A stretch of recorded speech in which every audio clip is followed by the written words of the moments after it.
Alors déjà, bon, la position sur le dos, on est d'accord, on oublie. Hein, j'en ai parlé dans mon livre, je vous en parle en long et en large dans le mastermind, puis j'en ai déjà parlé plein de fois.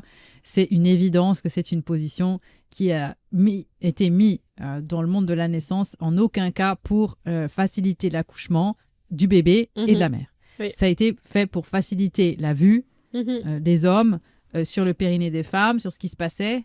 Et puis, ça a permis à la cour de bien voir aussi, parce que c'était à l'époque des rois. Bref, on ne va pas revenir sur l'histoire, j'en parle dans mon livre. La meilleure position, de nouveau, pire fausse croyance, c'est d'apprendre des positions pour le jour de son accouchement en se disant, bah voilà, il faut que je fasse ça, ça, ça. Non, surtout pas. Parce que c'est le bébé qui va donner la position à prendre en fonction de sa position à lui.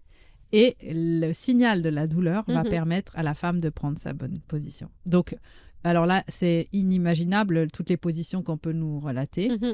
Et pas plus tard qu'il y a quelques jours, une maman du mastermind a accouché et il n'y avait absolument aucune position qui la soulageait, sauf de rester debout dans une position un peu particulière. Et donc, tout ce qui est un peu sur le ballon, à quatre pattes, machin, rien. Et elle est restée comme ça.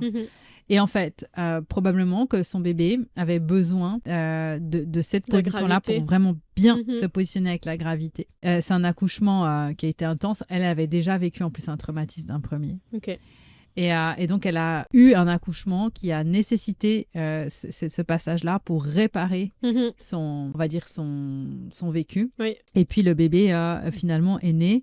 Elle a eu besoin d'être comme ça. On a des femmes qui vont prendre d'autres types de positions. Il n'y a pas de positions, pour moi, qui sont standards